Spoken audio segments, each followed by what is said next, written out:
Go with me to Romans 8, the hallmark verse of scriptures that we hear so often. Romans 8, 28 and 29. Romans 8, 28 and 29. In the NIV version, Romans 8, 28, 29. Last week I started this series with the thought, I am persuaded. Today I'd like to share another installment of that thought, looking at what Paul says. He speaks to the believers, and he says, and we know that all things work together for the good of those who love him, to them who are called according to his purpose. Verse 29. Oh, I'm sorry. For those whom God foreknew, he also predestined to be conformed to the image of his Son, that he might be the firstborn among many brethren and sisters. Today I'd like to speak from the thought, training to reign in triumph.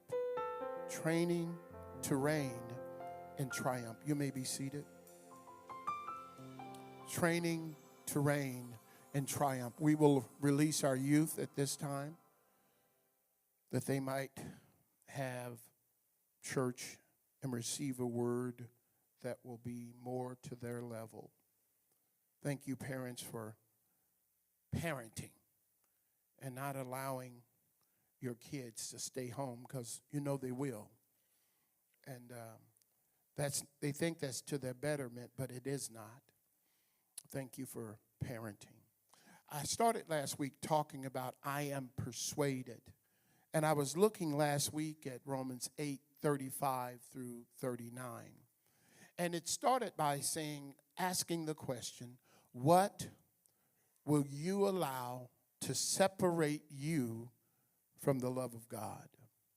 And it mentioned all kinds of things, powers, principalities, even death. And the final thing is, I am persuaded that nothing will separate us from the love of God. And we have to understand that your sins can't separate you. You understand that we talked about the justification of Jesus Christ last week. And we talked about also that the scripture says we are more than conquerors. And the fact that he would use the language conquerors in speaking to a people who were under the domination of a Roman Empire, which were the conquerors of the world at that time, it was a subliminal message to say that my God is more powerful than even Rome. But he says, I'm not just a conqueror, I'm more than a conqueror. And he was saying that a conqueror, you would think, is a winner. He's saying, I'm more than a winner. He's saying a conqueror is somebody who is victorious.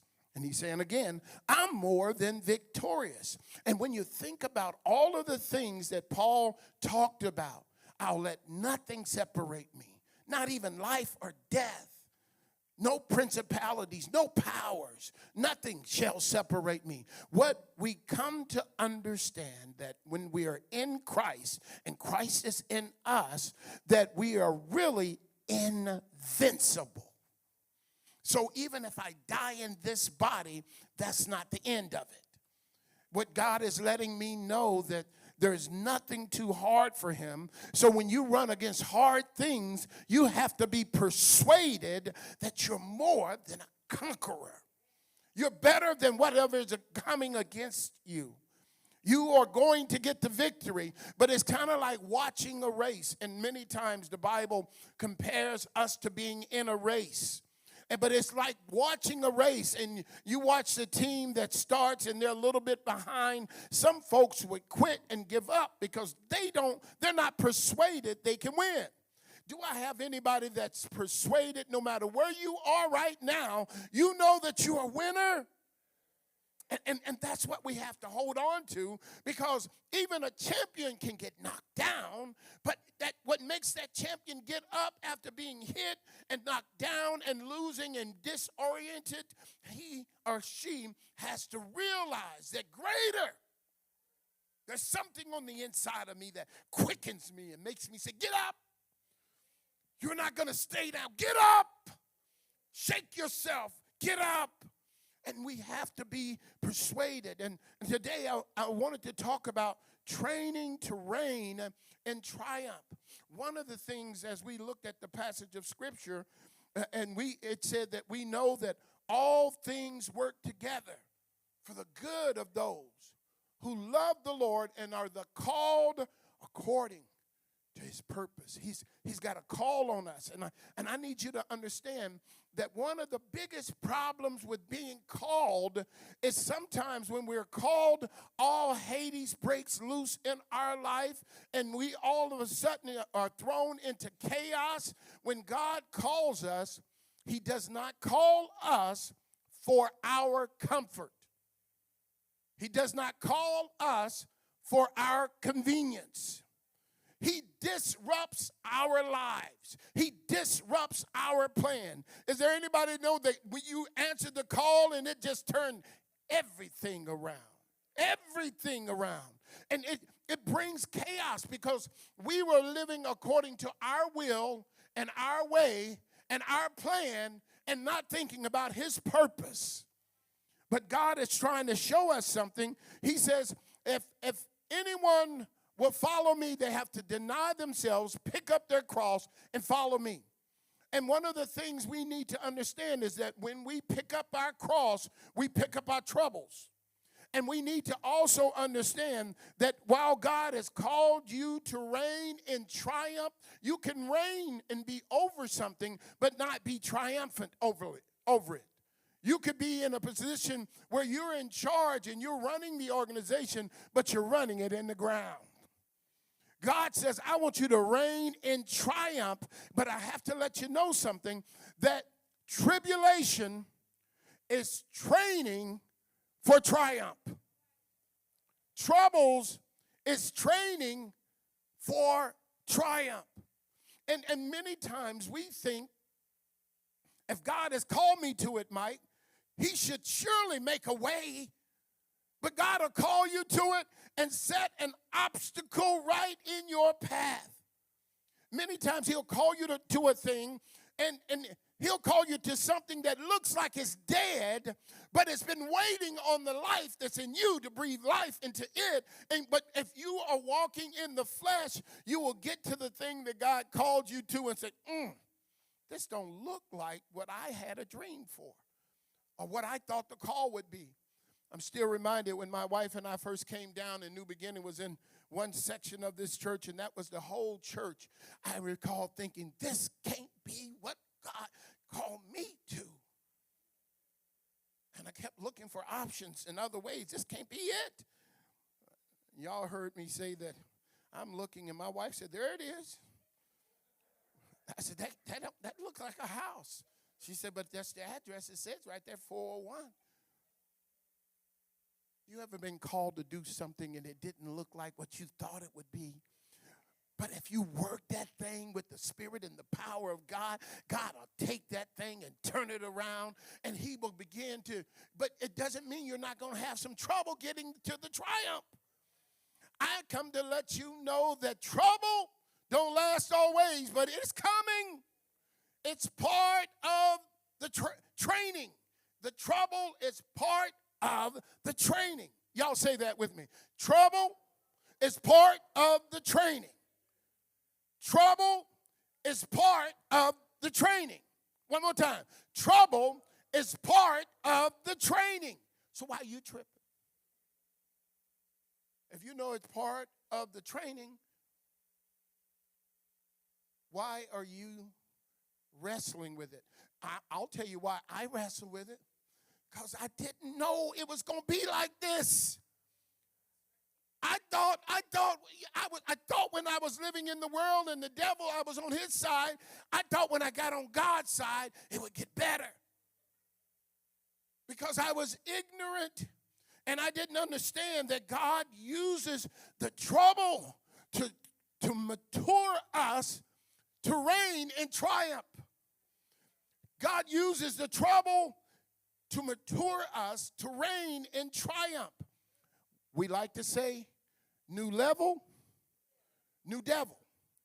Well, then why is it that you want God to take you from mountaintop to mountaintop, but you still don't want to handle the little trouble, the little foxes that are destroying our vines?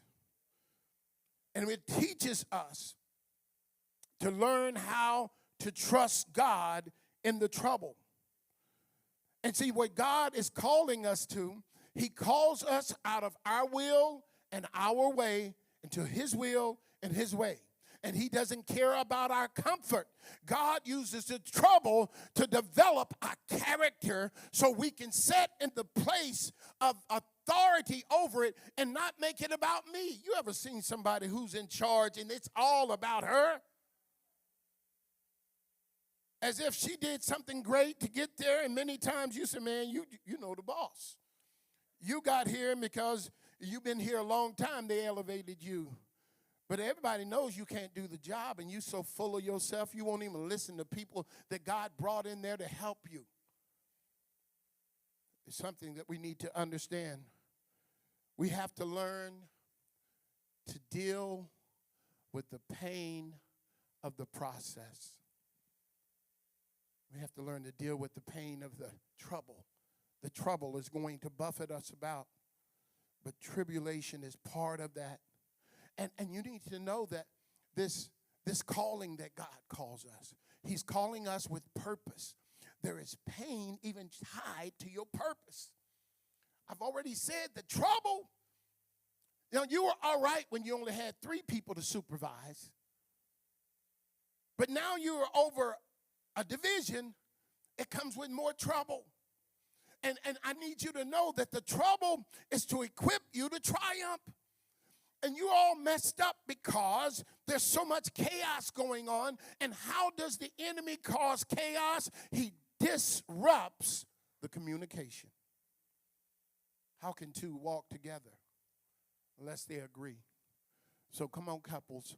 When God get ready to put you toward your calling, watch all Hades break loose between you and the person you used to get along with. So much so you said, I choose you over everybody else. And then the enemy comes in because of the call on your life. And he's stretching you, and you're stretching toward it. And the enemy comes in to disrupt. What people can't do on the outside happens from the inside. And sometimes it's the man, sometimes it's the woman, sometimes it's the man and the woman, and it's the kids that messing up, and we can't get together on them.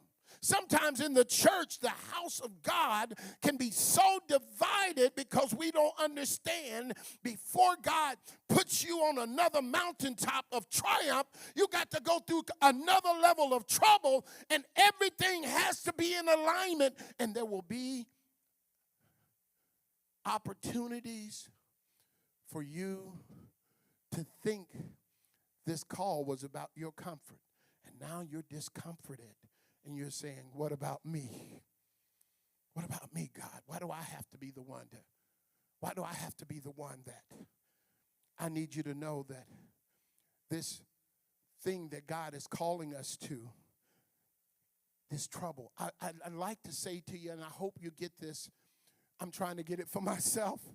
Because I keep going to new levels, and I get to a place where there's confusion and there's disorder and there's disarray.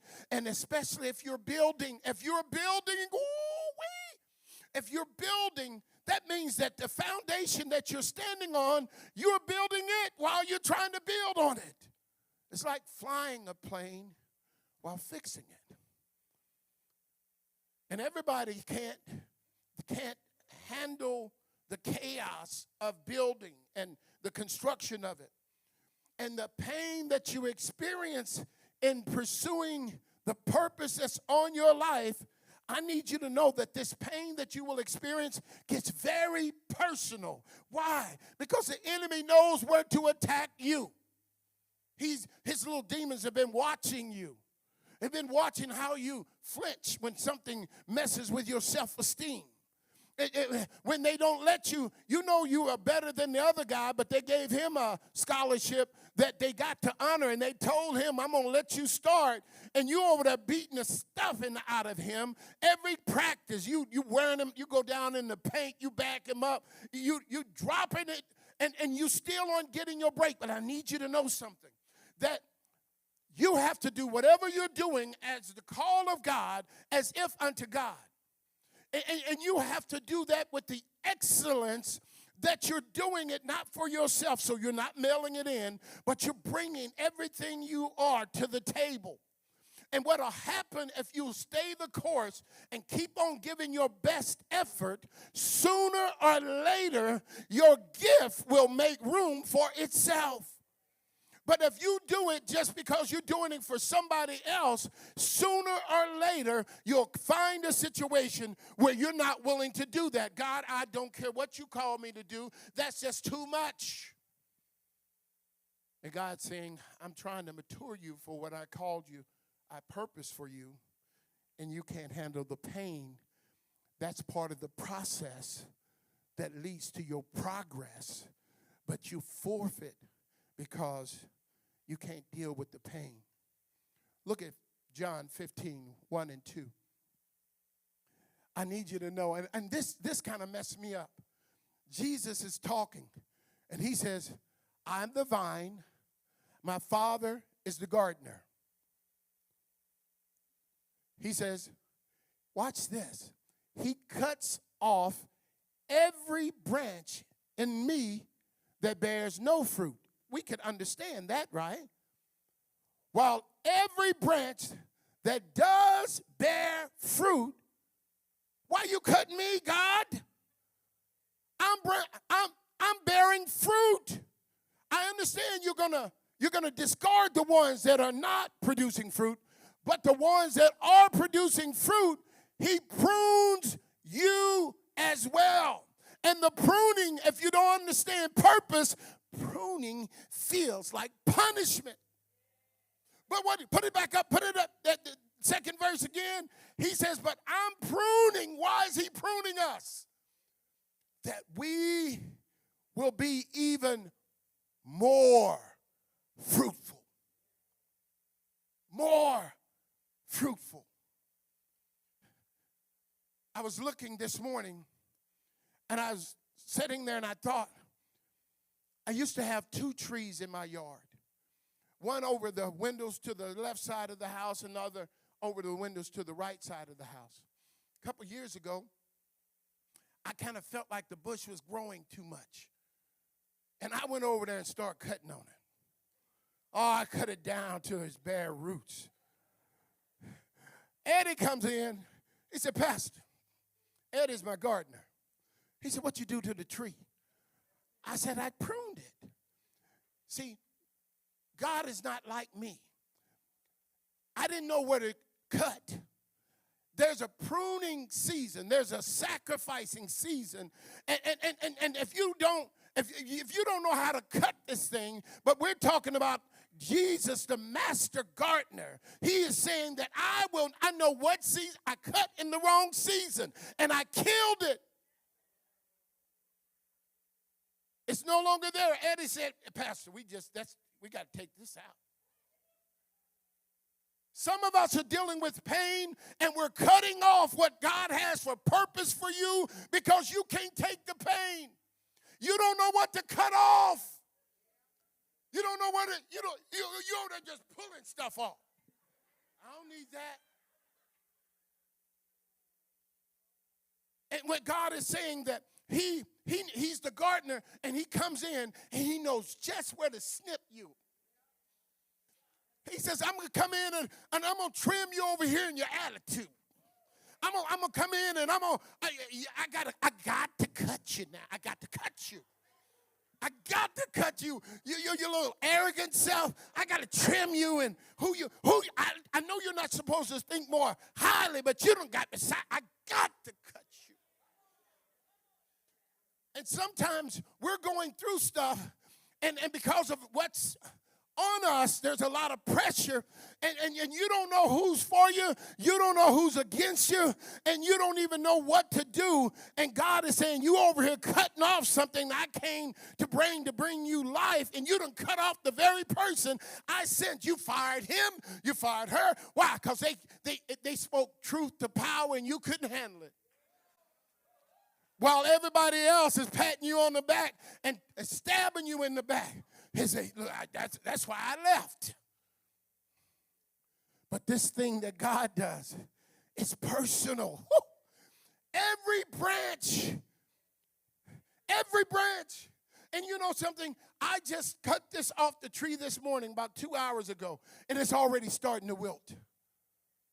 He says, if you abide in me, and my word abide in you, you can take the pruning. The pruning is not punishment, it's preparation for purpose. God is saying, I gotta get your character right. I have to get you to where you don't need a crowd to feel like you're following Christ. Usually he's not in the crowd. God will call you out to be picked on. He'll make you a misfit. Keep following him. They won't invite you to the party. When you get there, they're going to slip out, get behind the house to do what they do and come back. You'll be like, you know, weed got a strong smell to it nowadays. It's got a strong, it's in our families, right? I know you don't know what it smells like, but you smell somebody else.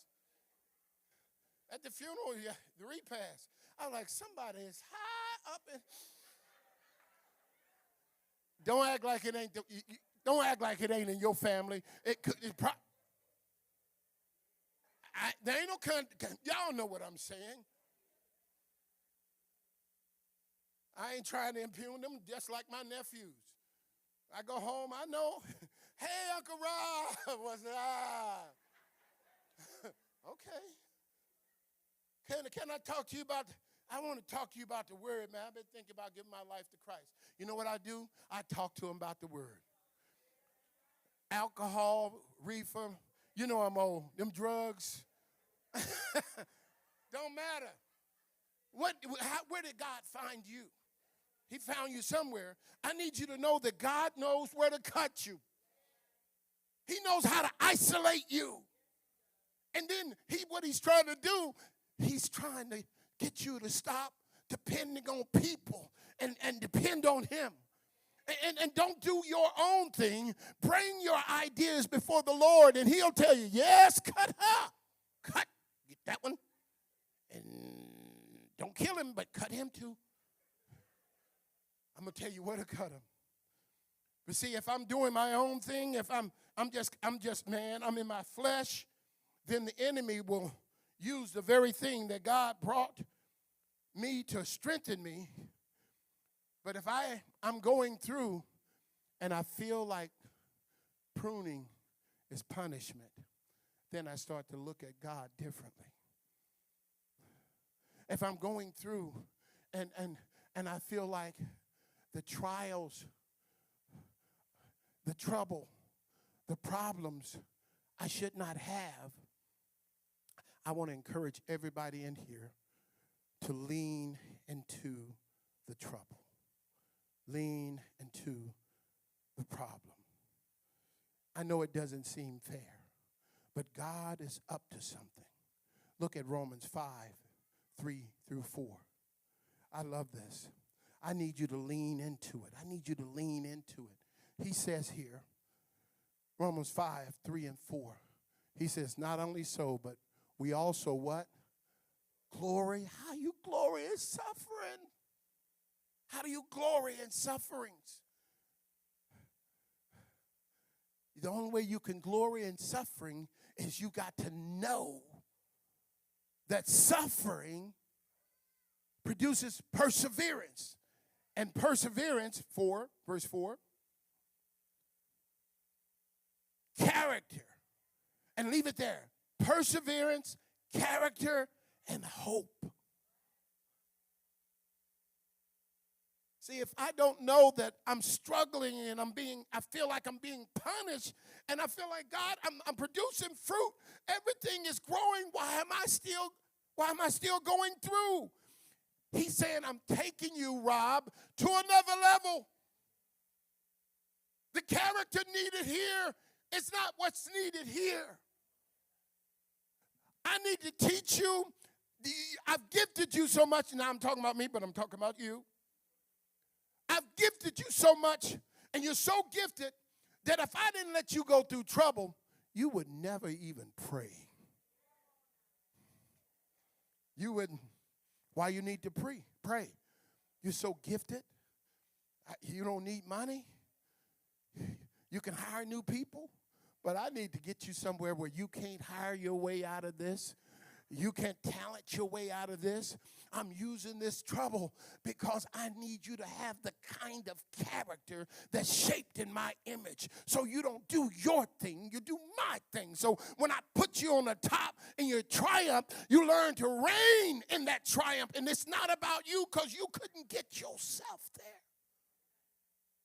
But many of us are looking at the trouble and we can't handle the pain of the trouble. And you are aborting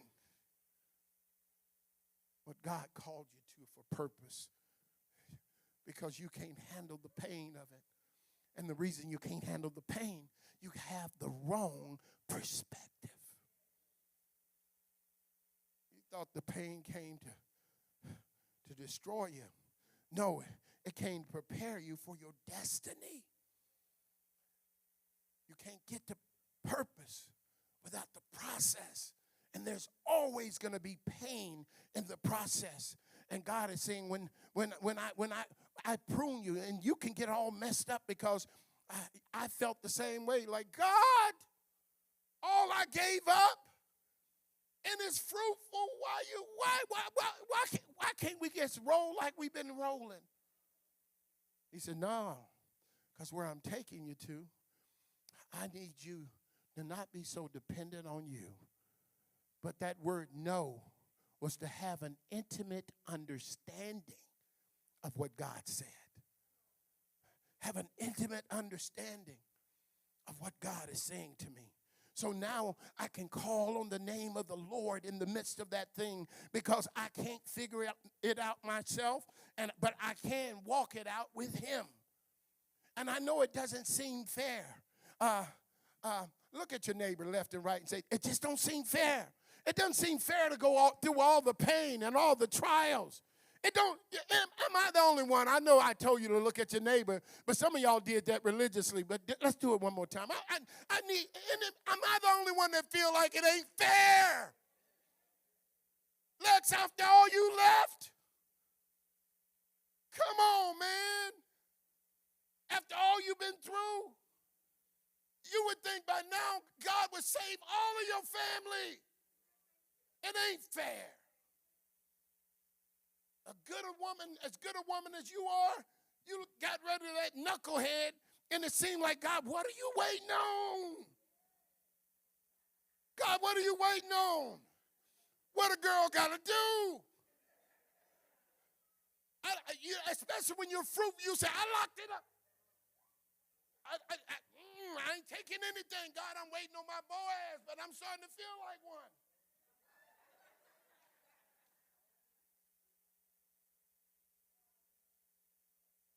So he lets us know perseverance, character, hope, perseverance, character, hope. So many times we give up, man, and that's why I keep going where other people are not willing to go, because I can get what they're not willing to persevere. There's purpose in your perseverance, and everybody can't do it. So some people will look at me where I'm at, but they can't see where I'm going. They say, Rob, with all your stuff, you ought to just quit. You ought to just curse God and die. No. You see, because with Christ, I'm invincible. Y'all see that perspective? I know I'm not doing what I'm doing because I wanted it. I did not want it. I did not. Pastor Hunter doesn't want it either. He does not. Give him half a minute, he'll tell you. He feel like he being bamboozled and pushed into some stuff. And I heard him talking yesterday at the new members class, and I realized how similar his pushing was the same as my pushing. I never heard him say, well, you know, Pastor asked me to be a minister, and I was thinking, oh, Lord. I'm like, man, that sounds just like me. I never thought he thought too much about being an elder. I guess I didn't think much about what he thought. I was trying to do what I heard God thinking. And I understand where he's coming from because I said the same thing to my pastor. But here, once you answer the call, man, it'll mess you up. That you got to sacrifice. You have to suffer. I got to deal with problems even though I'm fruitful. It's not fair. But let me tell you something else that's not fair. The favor, the favor is not fair. People tell me how you do what you do. I don't do it, he does it. The favor is not fair. He'll open doors nobody can close. But y'all want to know something? I'm preaching to myself because I'm saying, God, what's this? God, you're trying to take me out on this one. I can handle the little ankle biter stuff, but you went for my kids. You could go for the money, but you're going for my mind. I'm about to lose my. Anybody?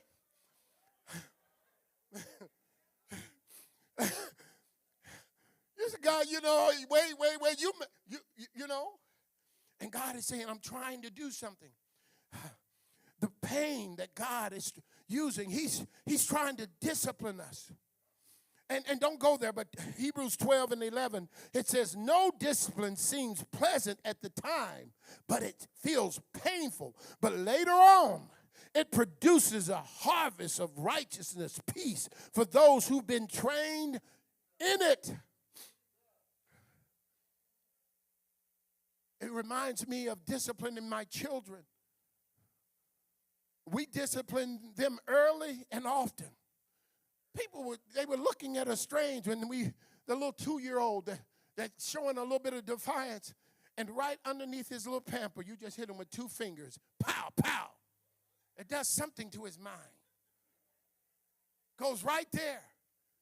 My wife had doing psychological training. She had a little wooden spoon. We'd be in church. She'd pull it out like Wyatt Earp.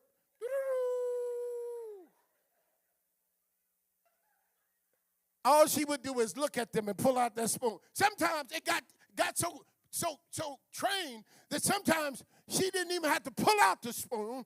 It was the look. Oh, come on, I know I got a witness somewhere in here. God is trying to train us through this trouble. I know you feel like, man, God, you got to do better than this. No, God is saying, I know exactly where to cut you. Because he's shaping you for a specific purpose. He's got a specific purpose in mind for you. He's trying to get us to mature in this thing. James says it this way, count it as pure joy. What?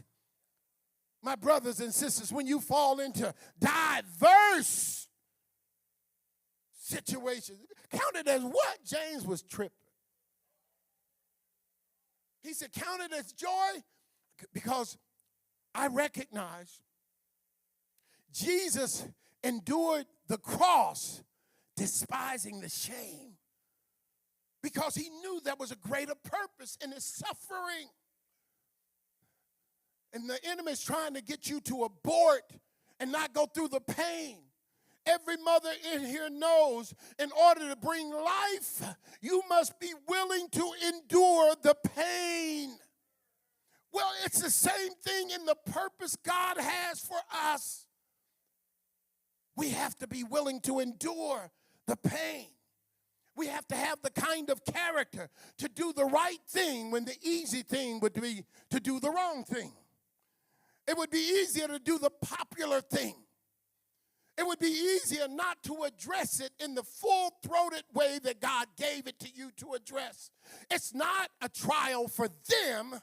It's a trial for you. God is trying to mature us. He wants us to understand God doesn't want us to stop growing and get satisfied. This is what happens. We come, we're on fire, we have a couple of victories, and we get satiated, comfortable, complacent. Come on, somebody. When you first started that little popsicle stand, you showed up every day. You hired one or two people. You hardly ever go around to see it. You don't care that the popsicles have melted. You've gotten comfortable. Weeds are starting to overgrow the front of your building. Come on. Your house, even though you talk about a mansion, it looks like you're a hoarder. It's somebody over in here. I don't know who it is. God is saying something to us. God wants to move us out of our comfort zone. And I'm reminded that some of us get so comfortable and you think this is the way it's supposed to be. But when God gets ready to move you into purpose, the purpose of your calling, the DNA that he placed in you, the abilities he has placed in you, and you've been able to kind of mail it in up to now. I'm reminded of one of my kids, Kyle. He was tested as gifted early on, 4th grade. And I saw this smart young man just mail it in all through high school. All through high school. All through college. He has almost a photographic memory. And all through college, he was mailing it in. And then at one point, he turned on, started challenging courses, accounting courses, financial courses, and God has used him. Here's the thing, though. Here's the thing. If you keep mailing it in and you never stress yourself, I did say stress. Stress. Everybody say stress. Everybody wants success, but they don't want stress. Everybody say stress. Everybody wants promotion, but they don't want to deal with the problems, and the problems bring stress. Everybody say stress. If you get comfortable, there's no stress in your life, I guarantee you there's very little success. Because I only get stressed when I'm out of my I can do what I'm comfortable doing every day. I can do what I'm comfortable. I'm trying to help somebody. I know it's helping me. You have to encourage yourself. I want you to understand that this thing comes with stress related to it, and God is using it, and sometimes you get so comfortable. It reminds me, the eagle has its eaglets in the nest. It keeps the eaglets in the nest, and it brings it food. But then there's a point where the eaglets are comfortable, and it starts to remove the straw and the different things to make the nest uncomfortable. And then it gets even worse. They will either tilt the nest to cause the eaglets to have to fly. But most of us, when we get out of our comfort zone and we're trying to make this thing work, we start doing what's natural that you hadn't been doing. All of a sudden you think, why would my mother, why would my father kick me out of my comfort so you can fly? But it feels like you're dying. I know sometimes the stress of life feels like, God, this is too much. Help me.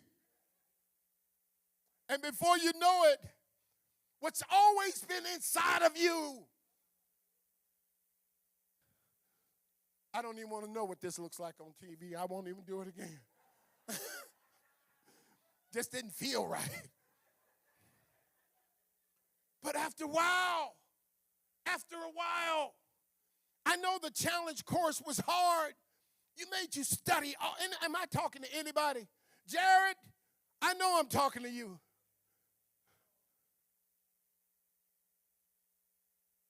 It's stretching you. Paul said we were stretched beyond measure.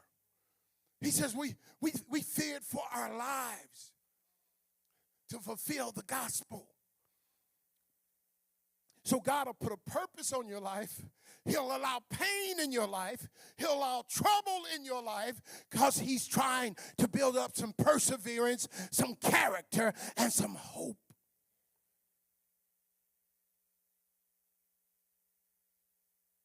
I need you to know that it looks like he's trying to destroy you. And you're like, God, I can't do it. Keep trying. Reminds me of a song. I believe I can fly. But you know what?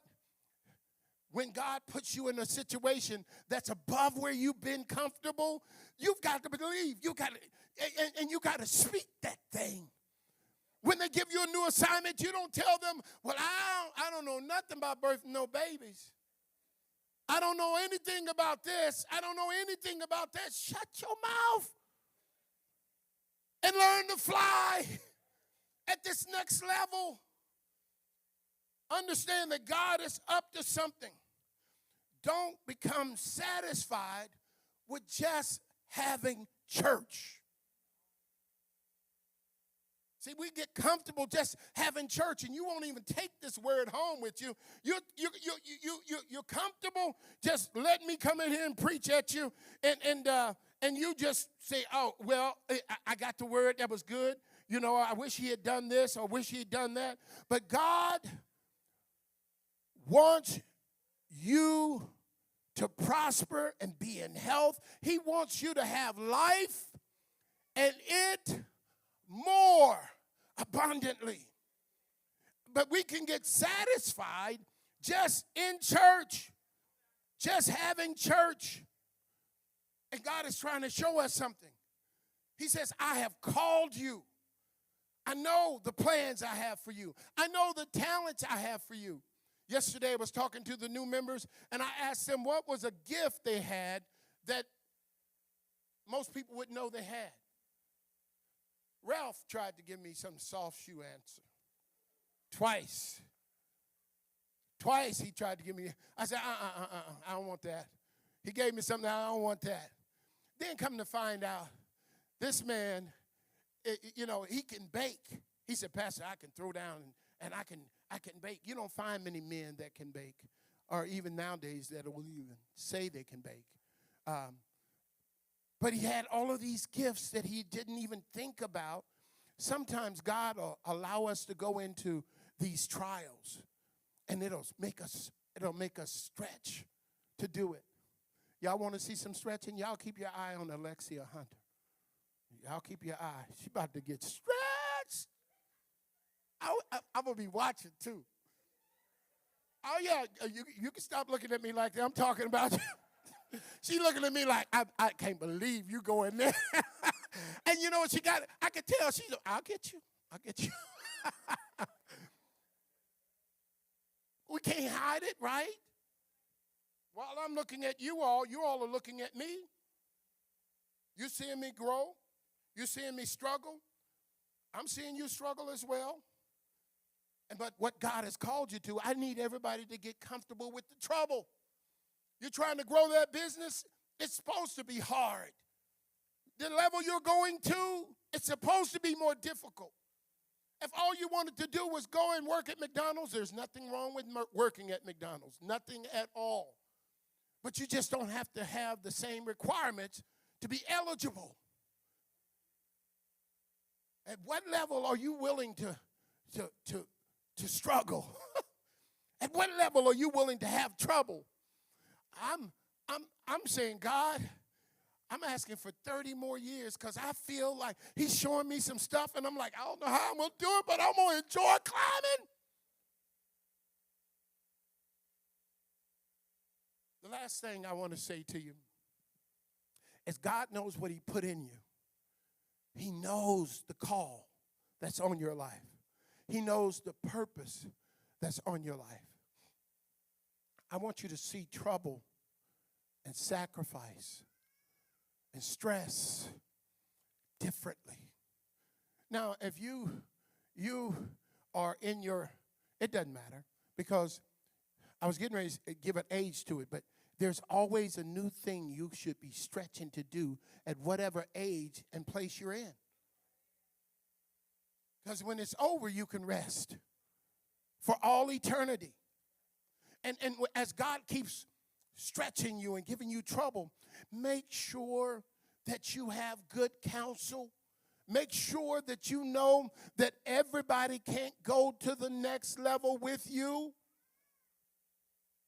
There's some folks you're going to have to let go because they're not willing to go where you are. They're not willing to endure that stress. They're not willing to sacrifice at the level you are. They're not willing to do it. They're not willing to do it. In the last couple of weeks, I was talking to Pastor Hunter, and I said, man, I'm going to this funeral. I'm going to this. I'm going to the hospital. Friday night, I was at the hospital till 8 o'clock. And I said, I started to call you, but you'll have your turn. You'll have your turn. Not that he ain't working enough. He's a hardworking man.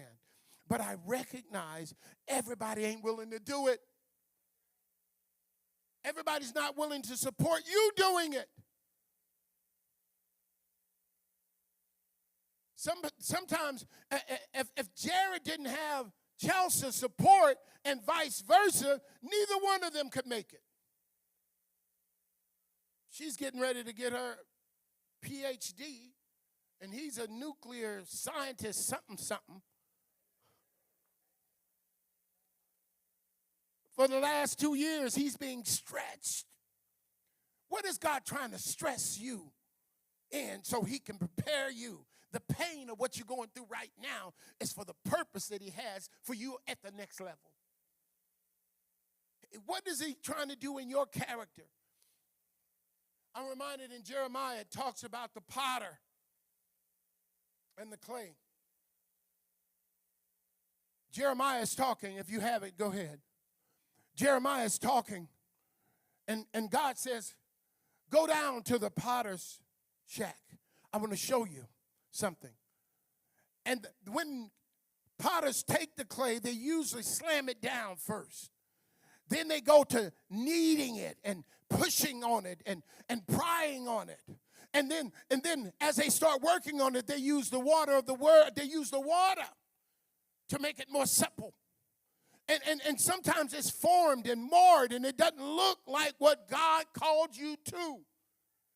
Then he starts shaping you all over. So sometimes God shaped you for the first level, but now he's taking you to the next level. He says, I got to use the same clay, but I need to cut off some stuff that's dead or dying. I need to shape you differently here. I need to cut you over here. I need to push you over here. I need to put pressure on you so I can break the outer skin so the anointing can flow out of the grape so I can have something that I know I put in you. And God is trying to shape you in these trials and these troubles and the stress of it. And you think some strange thing has happened to you. God is saying, don't I have the right to make you over? Don't I have the right to put you in the shape that I need you to be in? Don't I have the right to add to you and to take away from you? Or do you want to stay in the same shape you've always been in? Comfortable. God is saying, I'm taking you and I'm shaping you. And every vessel is different. I know you would like to be a tall vessel, but God made you a short, stout vessel. Kadar, he made you a short, stout vegetable. Patrick, he made you long, tall. And some folks want what you got, somebody want. I just want what I got. And God is shaping you. Watch this. God is shaping you almost like a key. He's shaping you specifically for the purpose he has for you. There are all kinds of keys, but they don't fit all kinds of locks. God is shaping you. He's using the trouble to transform you. He's using the trouble to allow you to see you, to allow you to see you can't do at this next level in your own strength. God is using the trouble to train us to reign in triumph. Come on, give the Lord a hand. Praise. Stand to your feet.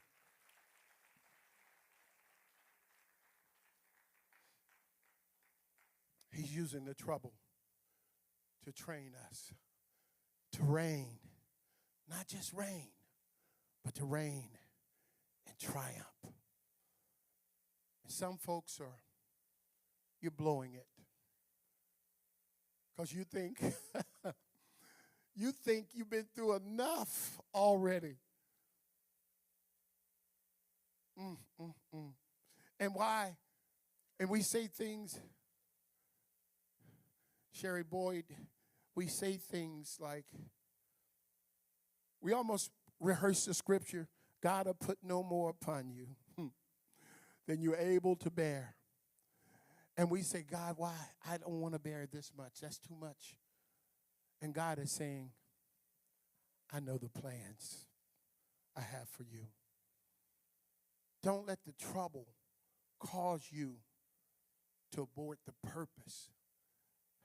Your pain that you're going through has a purpose for God. He says, I'm working on your character. I'm working on your ability to persevere. I'm working on your ability to have hope in the face of hopelessness. Ministers, please come. I want to encourage you. God knows exactly what he's doing. You won't see it until later. You know, sometimes you have to look back over your life to see where God has brought you from, to understand where God is taking you to. Don't grow weary in well-doing, because you have a due season. Suffering has a season. After you've suffered for a while, it has a season. It has a set time of transition. Now, if you're here today and you find that, man, we're all dealing with something. But when Jesus was talking about, I'm the vine, ye are the branches, and if you abide in me, he was letting us know that he is our sustenance. He's our sustainer. He said you can still be a branch, but you won't have the vitality unless you're abiding in him. And then things get harder. You can make it work for a while because you are gifted like that, but you come to a place where you have to be willing to let go, accept the fact that you need to reconnect to the vine. If you need prayer today over the big